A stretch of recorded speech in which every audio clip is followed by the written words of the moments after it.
Part 1 में मैंने आपको होमवर्क दिया था 51 का क्यूब निकालने के लिए। अगर आप लोगों का आंसर सेम आ रहा है तो आप यहाँ से मैच करना, अभी मैं यहाँ पे सॉल्व करूँगी।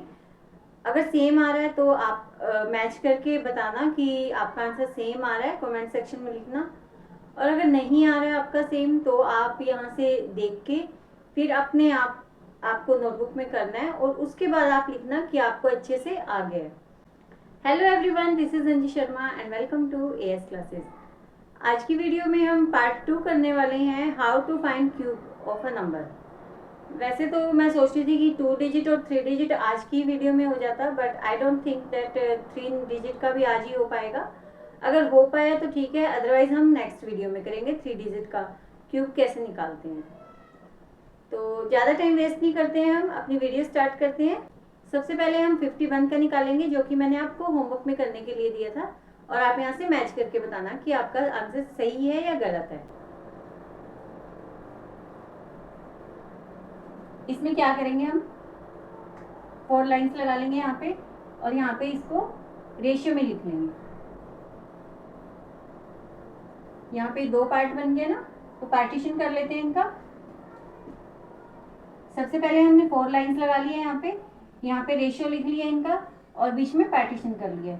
ये मैं आपको सिर्फ समझाने के लिए कर रही हूँ, अदरवाइज तो आप जब आपको प्रैक्टिस हो जाएगी तो आप इसके बिना भी कर पाएंगे। ये सिर्फ बिगिनर्स के लिए, क्योंकि बिगिनिंग में थोड़ा सा प्रॉब्लम होती है ना करने के लिए, तो इसलिए आप स्टार्टिंग में ये जरूर करना। कहीं आप सोचो कि आप पहले ही वो करोगे तो उसमें आपकी मिस्टेक होने के ज़्यादा चांसेस हैं। पहले हम यहाँ पे रेशियो निकालेंगे, 5 का क्यूब निकालेंगे। पहले 5 का क्यूब क्या होगा, 125। इसी तरीके से 1 का क्यूब क्या होगा, 1। अब आप ये देखो रेशियो में अगर 5 की वैल्यू 125 है तो 1 की वैल्यू क्या होगी, 5 को 125 से डिवाइड कर देंगे, तो 125 को 5 से डिवाइड करेंगे तो क्या आएगा हमारे पास 25, यानी कि 1 की वैल्यू क्या आ गई है हमारे पास 25। अब यहाँ पे 1 ही है तो यानी कि यहाँ पे क्या लिखेंगे, 25 ही लिख देंगे हम। अब यहाँ पे क्या है, 1 की वैल्यू कितनी आई है, 1 आई है, तो 5 की वैल्यू क्या आएगी, 5 1 ज़ा 5। अब कुछ नहीं करना है नेक्स्ट स्टेप में सिर्फ आपको इनको प्लस डबल करना है। 25 का डबल क्या होगा, 50, और 5 का डबल क्या होगा, 10। अब नेक्स्ट स्टेप में हम क्या करेंगे, इनको प्लस कर देंगे। ठीक है, प्लस में क्या करेंगे, सिर्फ हमें यूनिट डिजिट को लिखना है। तो यहाँ पे 1 है तो 1 लिख देंगे। अब 10 और 5 कितना हो जाएगा, 15, यानी कि 5 लिख देंगे यहाँ पे, और 1 चला गया ऊपर। अब 25 और 50 कितना हो गया, 75। 75 और 1 कितना हो जाएगा, 76। 6 यहाँ लिख दिया, 7 ऊपर चला गया, है ना।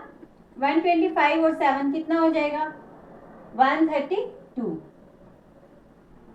132। 51 का क्यूब क्या आया है हमारे पास, 132651। अगर आप लोगों का आंसर भी सेम आ रहा है तो आप मुझे कमेंट सेक्शन में लिख के बताओ कि आपका आंसर सेम आ रहा है। तो अब नेक्स्ट क्वेश्चन करते हैं हम। अब मैं एक आपको आसान क्वेश्चन दे रही हूँ, इसका आप निकाल के दिखाएंगे मुझे, कमेंट सेक्शन में लिख के दिखाएंगे। ठीक है, ये आपको मैं इतना नेक्स्ट क्वेश्चन करवाती हूँ, इतना आप लोग इसका करके दिखाना, क्योंकि मैं जो है मुझे समझाना भी होता है, लिखना भी होता है, तो मुझे ज़्यादा टाइम लगता है। और अगर आप लोगों को ये ट्रिक आ गई है तो आप एक मेरे क्वेश्चन में आप लोग अपने 2 क्वेश्चन कर सकते हैं। तो मैं एक क्वेश्चन आपको दे रही हूँ 25 का क्यूब, ये आप लोग मुझे कमेंट सेक्शन में लिख के बताओ, ठीक है, कि इसका आंसर क्या है। नेक्स्ट हम निकालते हैं 52 का क्यूब। 52 के क्यूब में भी हम क्या करेंगे, यहाँ पे 4 लाइंस लगा लेते हैं। अब क्या करेंगे, 5:2 एंड 5:2, ये भी लिख दिया और ये भी लिख दिया। अब क्या करेंगे, इनको वैल्यूज लिख लेंगे अब इनकी। अब अभी तक तो हमारे पास 1 1 आ रहा था, है ना, तो वो इजी हो रहा था हमारे लिए।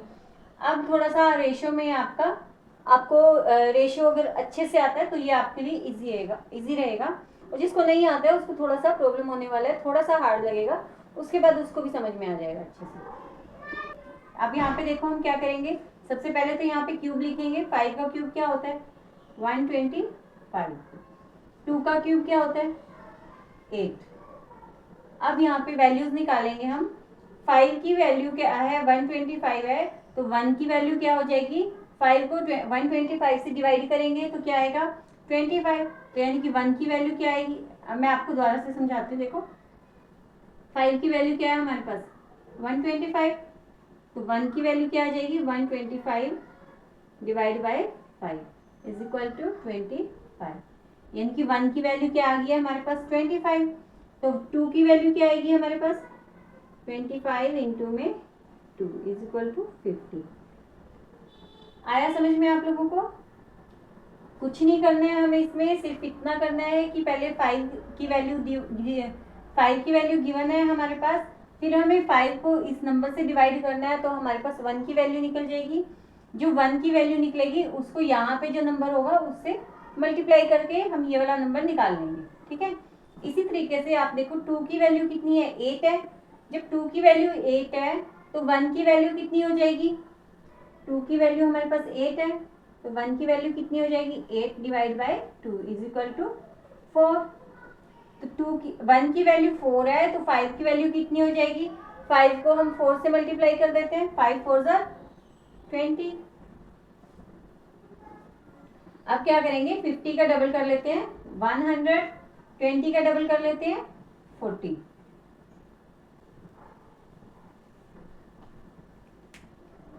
नेक्स्ट स्टेप में हमें सिर्फ ऐड करना है इनको और हमारा आंसर निकल जाएगा। और ऐड करने में एक चीज हमेशा ध्यान रखना कि हमें यूनिट डिजिट ही लिखना है यहाँ पे, और बाकी का जो भी बचेगा वो हमारा कैरी फॉरवर्ड चला जाएगा। तो यहाँ पे क्या है हमारे पास 8, नेक्स्ट क्या है 20 और 40 कितना हो गया 60, यानी कि यहाँ पे क्या आ जाएगा 0 और 6 चला गया ऊपर, 100 और 50 कितना हो गया 150, 150 और 6 हो जाएगा 156, तो यहाँ पे क्या आ गया 6। इसी तरीके से यहाँ पे 15 ऊपर चला गया, अब 125 और 15 कितना हो गया हमारे पास 140,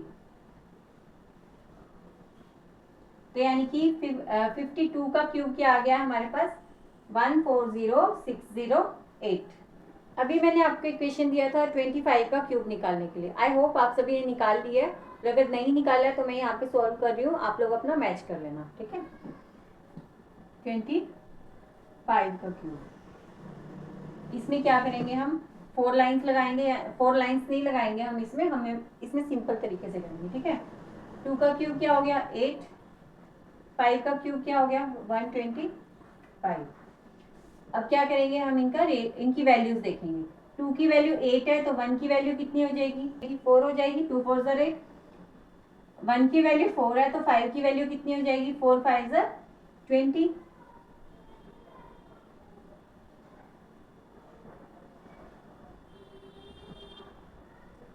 अब 5 की वैल्यू 125 है, तो 1 की वैल्यू कितनी हो जाएगी 25, 1 की वैल्यू 25 है, तो 2 की वैल्यू कितनी हो जाएगी 25 2 ज़ा 50।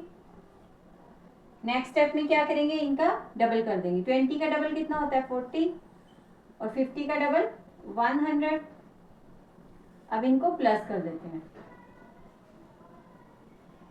प्लस करके देखो क्या आएगा, हमें सिर्फ यहाँ पे यूनिट डिजिट लिखना है। यहाँ पे 125 है, तो इसका सिर्फ 5 आएगा और 12 जो है वो ऊपर चला जाएगा। 100 और 50 कितना हो गया 150 हो गया, 150 और 12 कितना हो जाएगा 162, तो यहाँ पे हो जाएगा 2, 16 ऊपर चला गया। 40 और 20 कितना हो गया 60 हो गया, 60 और 16 कितना हो गया 60 और 10 70, 70 और 6 76, ये 6 हो गया। अब ऊपर चला गया 7, 7 और 8 कितना हो गया 15। वैसे तो ये नॉर्मली याद ही होता है हमें 25 का क्यूब कितना होता है, क्योंकि ये बार बार रिपीट होता है, जो भी हमारे एग्जाम्स होते हैं ना उनमें 25 का क्यूब कैलकुलेशंस में यूज होता है बार बार, कई बार आपको क्वेश्चन भी आ जाता है डायरेक्टली, तो ये तो हमें याद ही होना चाहिए 25 का, क्योंकि ये बहुत कॉमन है, बहुत कॉमनली यूज होता है 25 का क्यूब। पर यहाँ पे मैंने आपको निकाल के इसलिए दिखाया है क्योंकि अभी तक हम जो है वो 1 1 का नंबर कर देते हैं ना, जैसे 21 23 21 31 51 इस तरीके से, या फिर 11 12 15 इस तरीके से नंबर कर देते हैं हम। अब इसमें क्या है 1 नंबर कोई भी नहीं है, इसीलिए मैंने आपको ये करके दिखाया है। आई होप आप लोगों को ये समझ में आ गया। अब हम 2 एग्जाम्पल और करेंगे और फिर हम अपनी वीडियो को एंड करेंगे। नेक्स्ट वीडियो में हम लोग करेंगे कि 3 डिजिट का क्यूब 5 सेकेंड में और मैक्सिमम 10 सेकेंड में हम कैसे निकाल सकते हैं। नेक्स्ट क्वेश्चन हम लेते हैं 34 का क्यूब। 34 के क्यूब में भी हम सेम करेंगे। 3 का क्यूब लिख लेते हैं 27, 4 का क्यूब लिख लेते हैं 64। ये 27 हो गया। 3 की वैल्यू 27 है तो 1 की वैल्यू क्या हो जाएगी 9, क्योंकि 3 9 27 है। 1 की वैल्यू 9 है तो 4 की वैल्यू क्या हो जाएगी 9 4 36। अब 4 की वैल्यू 64 है तो 1 की वैल्यू क्या हो जाएगी 16 हो जाएगी। जब हम 64 को 4 से डिवाइड करेंगे तो क्या आएगा हमारे पास आंसर 16 आएगा। 1 की वैल्यू 16 है तो 3 की वैल्यू क्या हो जाएगी 16 3 48। अब आगे कुछ नहीं करना है। 36 का डबल कर लेंगे 72 और 48 का डबल कर लेंगे 96। अब इनको ऐड कर लेते हैं। ऐड में देखना आप क्या आएगा, ऐड करके देखो क्या आएगा। अब इनको हमें ऐड करना है। ऐड के लिए देखो यूनिट डिजिट लिखना है सिर्फ, तो यहाँ पे क्या लिखेंगे 4। अब हमारे पास क्या बच गया 6 बच गया, 6 ऊपर चला गया। 48 और 96 देखो, ये एक 48 है और ये 2 48 है ना। 96 48 का प्लस होता है ना, जैसे हमने अभी देखा था कि ये वाला नंबर है और इसका डबल लिख लेना है। यानी कि 48 की कितने हो गए हमारे पास 3 हो गए, एक ये हो गया और 2 ये हो गए। तो 48 को 3 से मल्टीप्लाई कर देंगे। अब 48 3 कितना होता है 144 होता है। 144 और 6 को जब हम प्लस करेंगे तो कितना हो जाएगा 150। ये 0 आ गया, 15 ऊपर चला गया हमारे पास। ठीक है। अब यहाँ पे क्या है हमारे पास 36 और 72। एक 36 हमारे पास ये है और 2 36 हमारे पास ये है। यानी कि 36 कितने हो गए 3 हो गए। 36 3 हो गए तो यानी कि 36 को 3 से मल्टीप्लाई कर देंगे हम। तो 36 3 कितना होता है 108 होता है। करके देख लेते हैं एक बार, कहीं में से कोई मिस्टेक ना हो जाए। 3 6 18, 3 3 9 और 1 10, 108 हो गया। और इसमें क्या करना है हमें 15 प्लस करना है। तो 15 प्लस करेंगे क्या आ जाएगा 123। तो यानी कि 123 का यहाँ पे 3 लिख देंगे हम। 12 जो है वो ऊपर चला जाएगा। अब 27 और 12 को जब हम प्लस करेंगे तो क्या आएगा, पहले 27 में 2 प्लस कर दो क्या आएगा 29 आएगा। 29 में 10 प्लस करो क्या आएगा 39। तो ये आ गया हमारे पास 34 का क्यूब आ गया। ये आ गया हमारे पास 34 का क्यूब। अब एक लास्ट क्वेश्चन और करते हैं, उसके बाद मैं आपको होमवर्क के लिए क्वेश्चन दूंगी और नेक्स्ट वीडियो में हम करेंगे क्यूब रूट का 3 डिजिट का क्यूब रूट। 82 का क्यूब हमें निकालना। क्या करेंगे पहले 8 का पहले यहाँ पे हम क्या करेंगे 8 का क्यूब लिख लेते हैं। 8 का क्यूब क्या होता है 512। अब क्या करेंगे 2 का क्यूब लिख लेंगे। यहाँ पे 2 का क्यूब क्या होता है 8 होता है। अब क्या देखेंगे कि हम ये वैल्यू देखेंगे, जब 8 की वैल्यू इतनी है तो 1 की वैल्यू कितनी होगी, यानी कि इसको 8 से डिवाइड कर देंगे।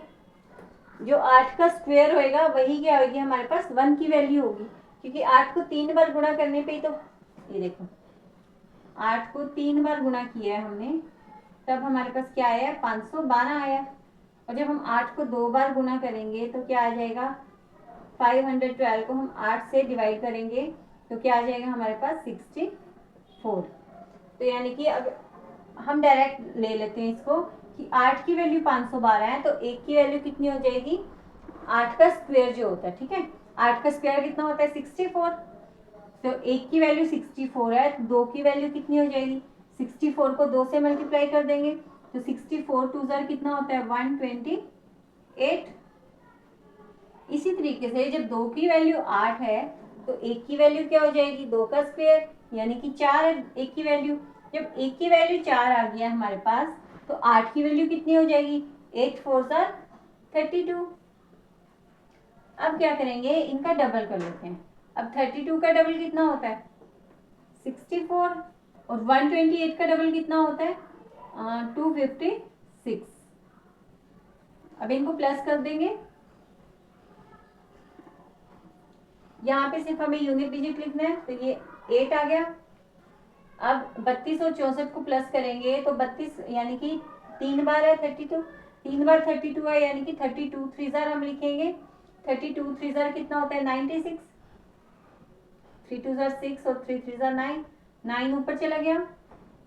अब एक 128 ये है और दो 128 ये है, तो 128 3 जार लिखेंगे हम। 128 3 जार कितना होगा 3 8 जार 24,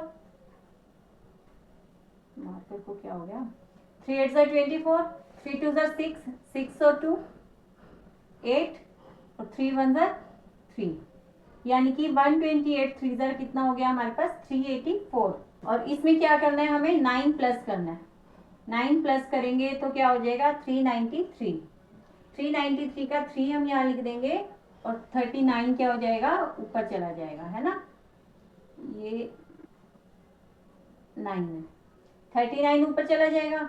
अब 5 1 2 में 39 प्लस कर दो कितना हो जाएगा 9 और 2 11, 3 और 1 4 और 1 5, और ये क्या आ गया 5। एक बार आप लोग कैलकुलेटर से भी चेक कर सकते हो कि क्या आंसर आपका, कि क्या मेरा आंसर सही है। अगर आपको कुछ डाउट आ रहा है, अगर आपके एग्जाम में बाई चांस ये ट्रिक याद नहीं रहती है तो आप क्या करना, a प्लस बी का क्यूब वो वाला फॉर्मूला निकाल लेना। अगर फिर भी नहीं होता है तो फिर आपके पास एक ही ऑप्शन बचता है, आप 3 बार मल्टीप्लाई करना उसको। लेकिन 3 बार मल्टीप्लाई करेंगे तो आपका ना करते 1.5 मिनट तो कहीं नहीं गया, 1.5 मिनट आप उसमें वेस्ट करेंगे। इसलिए आप जितना ज़्यादा हो सके इन क्वेश्चंस की प्रैक्टिस कीजिए, प्रैक्टिस करेंगे तो ये ट्रिक आप भूल ही नहीं सकते हो। अभी जैसे पहले हमने यहाँ पे लाइंस लगा के किया था, लेकिन अब क्या कर रहे हैं हम बिना लाइंस के कर रहे हैं, है ना, बिना लाइंस के कर रहे हैं। तो मैं तो जैसे लिख रही हूँ तो मुझे थोड़ा ज़्यादा टाइम लग रहा है, लेकिन जब आप खुद अपने आप बिना लाइंस के करेंगे तो आपको आप इजीली इक्वेशन कर पाएंगे। तो ये कुछ क्वेश्चंस दे रही हूँ मैं आपको घर से करने के लिए, ये आप होमवर्क में कीजिएगा और इनके कैलकुलेटर से आप फिर आंसर चेक करना। और ये आप इतना भी देखना कि आप जो ट्रिक से मेथड कर रहे हैं और जो आप कैलकुलेशन से कर रहे हैं उसमें आपको ज़्यादा टाइम किस में लग रहा है। ऑब्वियसली आपको मल्टीप्लिकेशन में ज़्यादा टाइम लगेगा, फिर भी आप खुद करके देखना, तब आपको ज़्यादा अच्छे से समझ में आएगा कि आपको ज़्यादा टाइम किस में लग रहा है। क्योंकि मैथ्स एक ऐसा सब्जेक्ट है जो ज़्यादा टाइम कंज्यूमिंग होता है, क्योंकि इसमें कैलकुलेशंस बहुत होती हैं। तो आई होप आपको आज की वीडियो पसंद आई है, आपको ये ट्रिक अच्छी लगी है। अगर आपको ये पसंद आया है, अच्छा लगा है, तो आप चैनल को लाइक शेयर और सब्सक्राइब करना मत भूलना। और साथ में कमेंट सेक्शन में भी बताना आपको वीडियो कैसी लगी है, अच्छी लगी है या नहीं लगी है। और ये भी बताना कि आपको नेक्स्ट टॉपिक कौन सा चाहिए आफ्टर क्यूब, क्योंकि क्यूब का हमारा सिर्फ एक ही पार्ट रहता है जिसमें कि हमें 3 डिजिट का क्यूब करना है। वैसे तो आई थिंक 2 डिजिट का ही आता है मोस्टली, 2 डिजिट में भी 50 तक ही आता है। फिर भी आप लोग एक बार देख लेना कि कई बार सिंप्लीफिकेशन में हमारे पास ज़्यादा बड़ा नंबर आ जाता है, 2 डिजिट का आ जाता है, 3 डिजिट का आ जाता है। 3 डिजिट का जो क्यूब है उसकी ट्रिक मैं आपको नेक्स्ट वीडियो में करवाऊंगी। एक बार फिर से मैं आपको याद करवा देती हूँ कि अगर आपने अभी तक चैनल को लाइक शेयर और सब्सक्राइब नहीं किया है तो आप ज़रूर करके जाना, उसको लाइक भी करना, शेयर भी करना और सब्सक्राइब भी करना, और साथ में कमेंट भी कर दिया करो यार। कमेंट से मुझे पता चल जाता है कि आप लोगों को कितना समझ आ रहा है, क्योंकि मैं कितना समझा पा रही हूँ आप लोगों को। तो मिलते हैं अब हम नेक्स्ट वीडियो में, तब तक के लिए पढ़ते रहिए, मुस्कुराते रहिए and stay connected with AS classes. Thank you so much, bye bye.